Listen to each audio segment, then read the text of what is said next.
Hello guys, welcome back to Fab classes. तो last lecture में हमने कंप्यूटर लैंग्वेजेस के ऊपर 15 एमसीक्यूज किए थे। उसी को कंटिन्यू करते हुए अनदर 15 एमसीक्यूज हम करेंगे इस वीडियो में, ठीक है ना। तो बिना टाइम को वेस्ट किए अपने वीडियो लेक्चर को शुरू करते हैं। और आज का हमारा जो 16th क्वेश्चन है वो है अ ग्रुप ऑफ इंस्ट्रक्शंस और कमांड इज नोन एज। तो एक ग्रुप ऑफ इंस्ट्रक्शन या कमांड को क्या कहा जाता है, ठीक है ना। तो सिंपली उसको प्रोग्राम कहा जाता है। तो राइट आंसर बी है, ठीक है ना।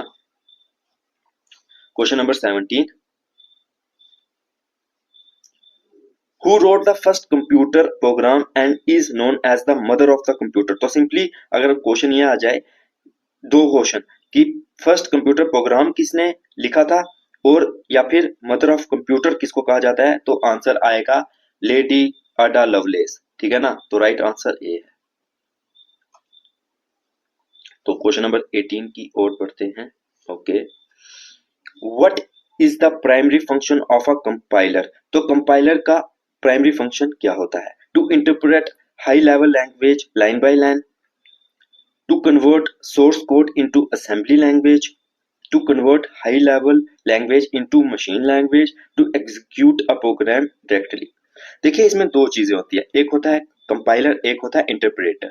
देखिए कंपाइलर आप ये ऐसे याद रखिए कि कंपाइलर मतलब कि सी से कंपाइलर, सी से कंप्लीट, ये पूरे प्रोग्राम को एक ही बार क्या कर देता है, सिंपली मतलब कन्वर्ट कर लेता है, ठीक है ना। मतलब कन्वर्ट कर लेता है ये फुल एक ही बार में। लेकिन जो इंटरप्रेटर है वो लाइन बाय लाइन करता है।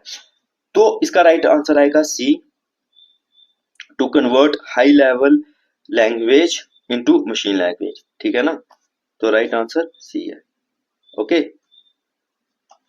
तो क्वेश्चन नंबर 19 की ओर बढ़ते हैं। ओके, क्वेश्चन नंबर 19 है, एक मिनट थोड़ा सा कर लेता हूँ मैं। ओके, ठीक है।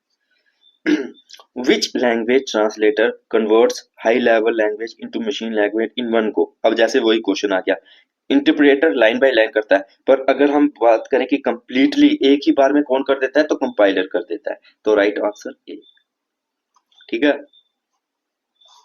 ओके,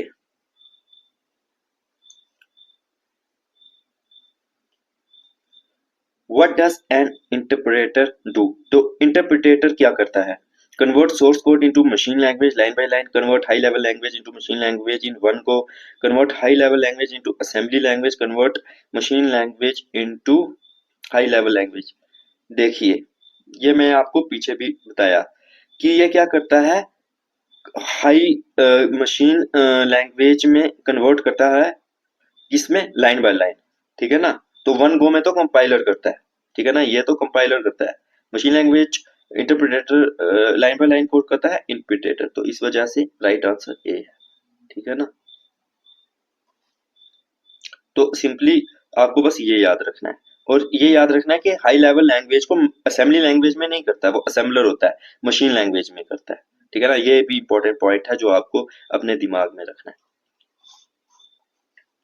ओके, तो अब थोड़े क्वेश्चन आगे हैं ऑपरेटिंग सिस्टम में से, तो वो भी इसी में मैंने इंक्लूड किया, तो कर लेते हैं।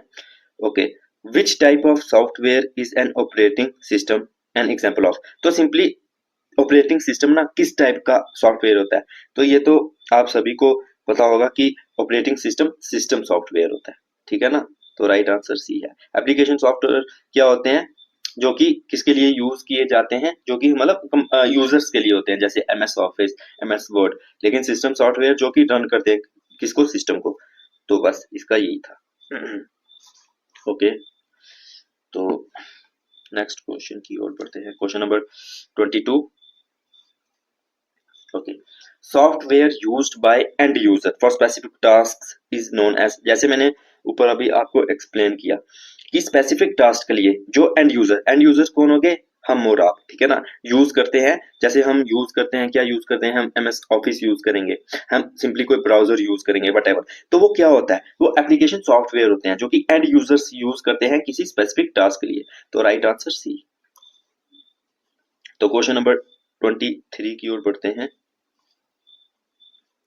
Which of the following is an example of utility software।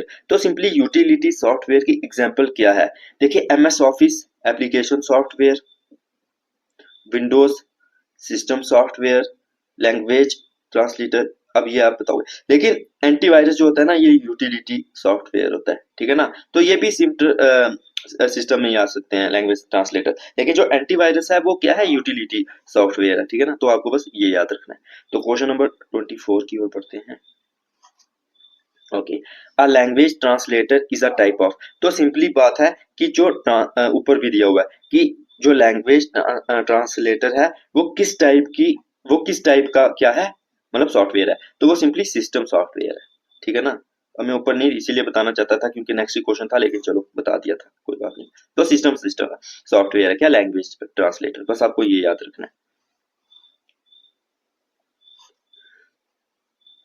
Okay, 25 question है, the main purpose of a utility software is to, तो यूटिलिटी सॉफ्टवेयर का मेन पर्पस क्या है, provide a platform for the other software, वो तो system software है, help the end user with a specific task, application software है, maintain and improve the performance of a computer system. तो बिल्कुल utility software का जो मेन पर्पस होता है वो क्या होता है, वो मेंटेन करता है और इंप्रूव करता है क्या, परफॉर्मेंस सिस्टम, किसकी, कंप्यूटर सिस्टम का। तो बस इसका राइट आंसर ये है, ठीक है ना, और कुछ भी नहीं है।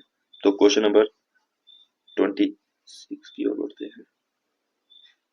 ओके, एन असेंबलर कन्वर्ट्स, तो जो असेंबलर है वो क्या कन्वर्ट करता है, source code into machine code, high level language into machine language, source code into assembly language into machine language. देखिए जो असेंबलर है वो सिंपली क्या करता है, असेंबली लैंग्वेज को मशीन लैंग्वेज में कन्वर्ट करता है। तो राइट आंसर क्या आएगा, डी, ठीक है ना। D is the right answer. क्या करता है वो, असेंबली लैंग्वेज को मशीन लैंग्वेज में कन्वर्ट करता है। तो क्वेश्चन नंबर 27 है, which of the following is not an example of the utility programme, तो सिंपली यूटिलिटी प्रोग्राम की इनमें से कौन सी एग्जाम्पल नहीं है। देखिए, ड्राइवर्स, एंटीवायरस और लोडर्स, ये तो क्या होता है, वो सिस्टम को मेंटेन और इम्प्रूव करने के लिए यूज होता है। लेकिन एमएस ऑफिस क्या होता है, ये तो एक स्पेसिफिक टास्क के लिए होता है और ये एंड यूजर यूज करते हैं। तो इसलिए ये क्या है, एग्जाम्पल नहीं है किसकी, यूटिलिटी लैंग्वेज की। तो राइट आंसर सी आएगा। ओके, तो क्वेश्चन नंबर 28 की ओर बढ़ते हैं। Okay, what does COBOL stand for, तो कोबोल की क्या क्या है, फुल फॉर्म क्या है, simple, common business oriented language, common basic object language, computer business oriented language या कम्युनिकेशन बिजनेस ऑब्जेक्ट लैंग्वेज। तो 28 का राइट आंसर है ए, कॉमन बिजनेस ओरिएंटेड लैंग्वेज, ठीक है ना। तो ये है। ओके, तो क्वेश्चन नंबर, एक सेकेंड, 29 की ओर बढ़ते हैं। व्हाट इज लिप्स primary use for according to the notes, simply पूछा गया है कि लिप्स का प्राइमरी क्या फंक्शन क्या होता है, logic programming, list processing, structured queries या वेब डेवलपमेंट। तो 29 का राइट आंसर आएगा बी, लिस्ट प्रोसेसिंग के लिए लिप्स का यूज होता है। आपका मैंने होमवर्क दिया है कि आपको लिप्स की क्या करनी है, फुल फॉर्म कमेंट डाउन करनी है, ठीक है ना। तो ये आपका होमवर्क है जो कि आपको करना है। ओके, क्वेश्चन नंबर 30 की ओर बढ़ते हैं। आज का हमारा आखिरी क्वेश्चन है, इसके बाद कंप्यूटर लैंग्वेज का ये जो एमसीक्यूज टॉपिक है ये खत्म हो जाएगा। व्हाट डज अ प्रोग्राम और group of instructions create when put together, तो जब भी क्या प्रोग्राम या ग्रुप ऑफ इंस्ट्रक्शन जो है उनको हम एक साथ क्या करते हैं, रखते हैं या यूज करते हैं, तो क्या बनता है, तो सिंपली सॉफ्टवेयर बनता है, ठीक है ना। तो ये सॉफ्टवेयर बनता है।